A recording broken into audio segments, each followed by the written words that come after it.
Some of my favorite videos on YouTube are when people talk about things that they themselves find interesting and not just the things that they think their viewers are expecting to see when they watch their channel. I can't tell you how many times I've watched a video about a topic that I thought I couldn't care less about, only to wind up absolutely loving it. This most likely isn't going to be one of those videos, but it's not going to be by my lack of trying. You never know though. You might find some of the things in this video interesting, or maybe not at all. Admittedly, it's different than some of my other content, but it's weird and who knows, you might like it. So with that being said, today I want to talk to you about this. This is arguably the most controversial, expensive, hotly debated, and potentially destroyed works of art the world has ever known. This is the Salvator Mundi, and it's been touted as a lost painting from none other than Leonardo da Vinci himself. But it wasn't always that way. In fact, when the painting was purchased for $1,000 and sent for restoration, it was thought to have been, at the best, a work from one of da Vinci's students. But once that restoration process was underway, all of that quickly changed. It's the most beautiful question mark that's ever been painted. For more than a century, art dealers hunted for this lost treasure, the Salvator Mundi, or Savior of the World. An ethereal picture rumored to be the work of an original Renaissance man. Painted in the early 1500s, the Salvator Mundi is said to have lived for a time with Charles I and Charles II, only to disappear for more than 100 years, until the turn of the 20th century. There's a photograph of it in 1908, which is the first time we know it exists. It's in the collection of Sir Francis Crick. And, Christ has got a moustache, he's got like this sort of weird hair. He looks like a sort of Mexican bandit from an American 50s movie. The picture was sold in London in 1958, catalogued as one of Leonardo's followers. An American was the sole bidder. Warren Kuntz and his wife Minnie, they like to buy religious art. And they've come to London, they've gone on a holiday to Europe, and they decide to go to this auction. And there's a Salvator Mundi, and it's affordable. Right, 1958, £45. Why not? A splurge on vacation. Yeah, that's about $60, I think, in American money at the time. In 2005, the Salvator Mundi was auctioned in New Orleans.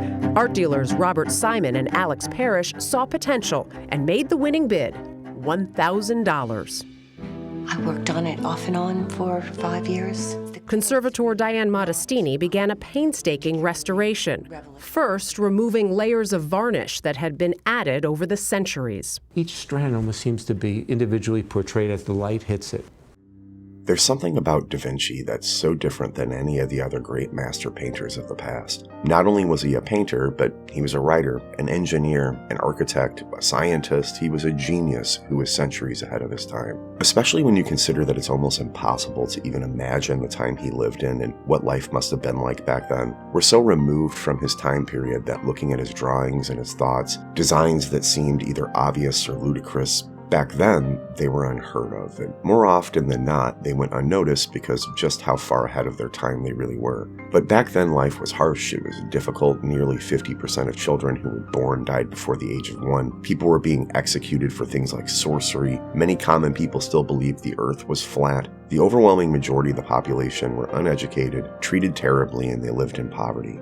And it was during that time period that Leonardo invented moving bridges with rudimentary functional hydraulics, castle defense systems, helicopters, and various other flying machines, a primitive yet working machine gun, a robot knight capable of independent motion, an armored tank, parachutes, diving suits, a self-propelled cart, and oh yeah, he also made a primitive but functional camera. So the very thought of finding a lost painting from this man, arguably the most beloved artist to ever live, well, needless to say, people freaked out. And when that painting went up for auction, it sold for a record-breaking $450 million.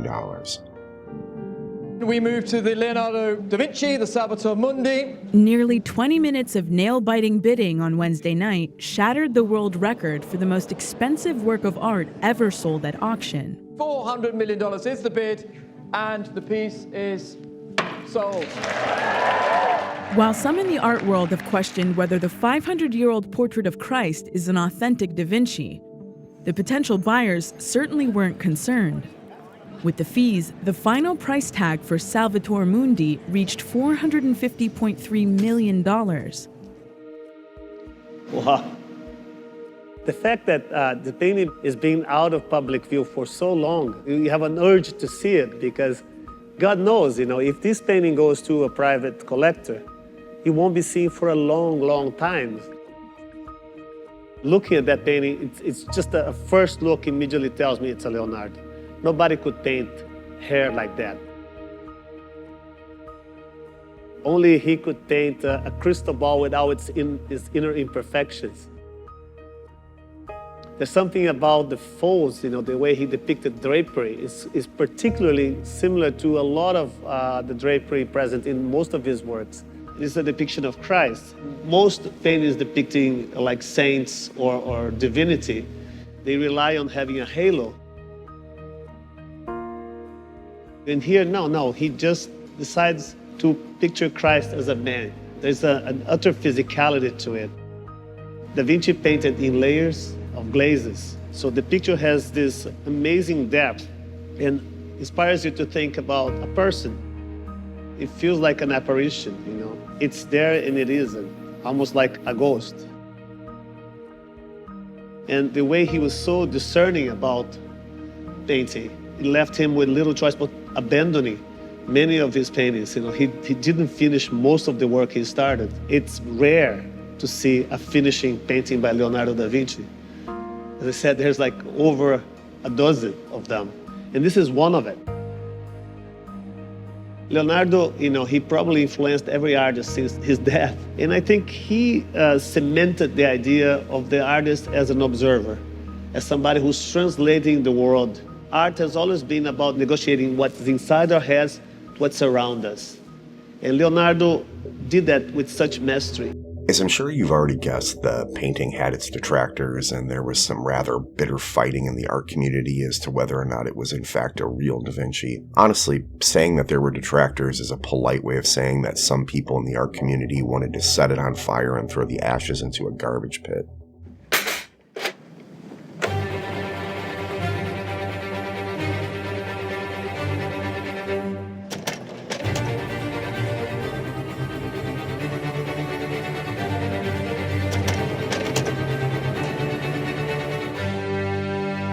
I've been looking at art for 40 years, and this is a made-up piece of junk.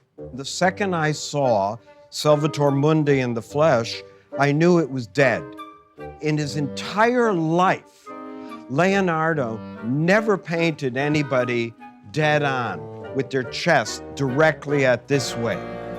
Let's look at what he made so you can learn what I saw when I saw this wish list for money and fame and an important painting. Shall we? Here's a painting painted around the same time. It's St. John the Baptist pointing up to say, I'm going to heaven. Isn't he beautiful? But look at him. His head is going this way. It's turning around. His side is facing you. So that, painted at the same time as the other thing, would make no sense, especially again with Michelangelo in town and the competition really hot. Madonna of the Bloody Rocks. Look at this thing turned around, twisted, it just goes on. Look at the complicated structure of how the thing is posed, the solidity of it, where the hands are, how everything is turned. Never anything as simple as, I will stand like this. I will be an old school portrait. Even she is turned slightly. Once you've done this, like, oh, I think I'll discover a little thing in the background of a portrait called landscape. And the possibilities are endless from there. A number, not many, but a small number of important curators and art historians validated it as a Leonardo. People have fetishized the ringlets of hair. Look at those ringlets. They're good ringlets. Who could not love those ringlets? Even I accept that when Leonardo had students or assistants in his studio, he might get in there and go, you big dope. That's not how you do hair. Let me show you hair. It is possible that like right there, right there, right there, that Leonardo went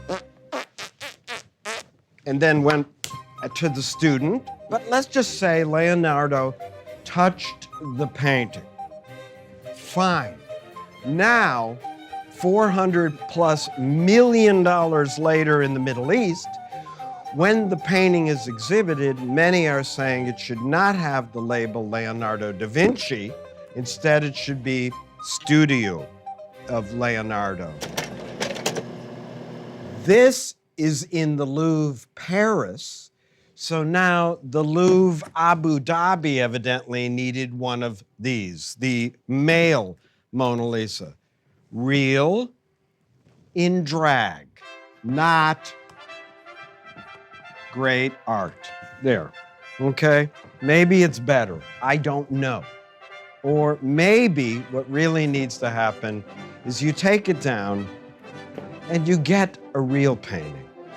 I've always found it interesting that somehow two people can see the exact same thing, yet form completely different conclusions about what they're looking at. Christ isn't sitting at an angle, thus the man confidently states that the painting absolutely can't be real, but not only can it not be real, he felt the need to draw on it, flip it upside down, then throw it on the floor, which seems like a smidge of an overreaction. And while, rather ironically, the majority of art historians agreed that the painting is in fact almost certainly the real Salvator Mundi that's long been rumored to have been painted by Da Vinci and lost over time, there's written accounts of the painting as far back as the early 1600s, all of which seem to only polarize those who question the painting's validity even more. However, during the restoration process, it was discovered that the position of Christ's thumb was different than it was originally painted. Accounts and sketches of what was believed to be the original Salvator Mundi described the thumb in its current position. Or, in other words, only the original painting would have had the thumb painted in a different position, then hidden later on by the artist. Then he decided to... Robert Simon says for years he didn't believe the painting was a true Leonardo, not until traces of an earlier composition were discovered. The painting has a figure of Christ with a blessing hand. As the cleaning was resolved, it was clear that the thumb is in two positions. One had been corrected by the artist, because in all the copies of the painting, it's in the second position. Try to think of all the possibilities of what could account for it.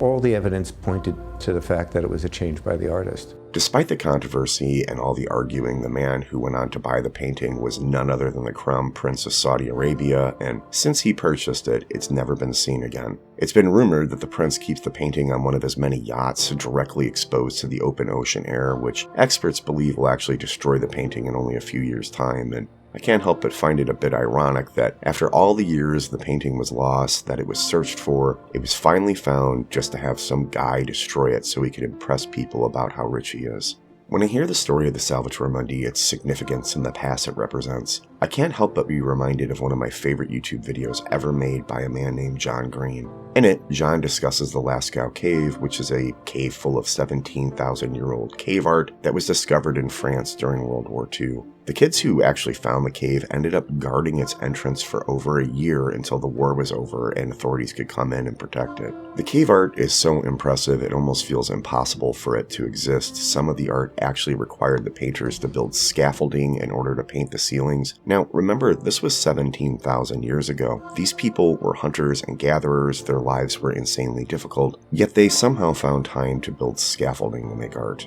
Or, as John Green said in his video, almost as if art isn't optional for humans. The Lascaux Cave has been closed to the public for many years now. Too many contemporary humans breathing inside of it led to the growth of mold and lichens, which has damaged some of the art. Just the act of looking at something can ruin it, I guess. But tourists can still visit an imitation cave called Lascaux II, in which the artwork has been meticulously recreated. Humans making fake cave art to save real cave art may feel like peak Anthropocene behavior, but I have to confess that even though I am a jaded and cynical semi-professional reviewer of human activity, I actually find it overwhelmingly hopeful that 4 teenagers and a dog named Robot discovered a cave with 17,000-year-old handprints, that the cave was so overwhelmingly beautiful that 2 of those teenagers devoted themselves to its protection, and that when we humans became a danger to that cave's beauty, we agreed to stop going. Lascaux is there. You cannot visit. You can go to the fake cave we've built and see nearly identical hand stencils, but you will know this is not the thing itself, but a shadow of it. This is a handprint, but not a hand. This is a memory that you cannot return to, all of which makes the cave very much like the past it represents. The Lascaux Cave, much like the Salvator Mundi, isn't without its controversy either. Numerous religious groups who refer to themselves as young Earth creationists question the actual age of the cave art because their interpretation of the Bible doesn't account for the Earth being old enough for cave paintings of that age to exist. I guess it's just easier to remember the past fondly until it manages to find a way to exist in the present. There are people out there who would tell you it doesn't matter because to them the art I discussed in this video is fake, and fake art rotting in sea salt is just good riddance to bad rubbish. These Chinese tombs were bulldozed to make way for an IKEA. This 80-year-old crazy lady insisted on restoring a 19th century fresco of Jesus, and well, it didn't go so hot. This priceless life-size statue of Buddha discovered in Pakistan was smashed to pieces with a hammer, because nothing settles an ideological disagreement better than a sledgehammer. Da Vinci once wrote that the greatest deception men suffer is from their own opinions, and I can't help but think that people destroying priceless historical works of art to further their point seems like a pretty good example of what he was talking about, all of which makes what he said and the history of the Salvator Mundi more than a bit ironic. And with that being said, thank you so much for watching.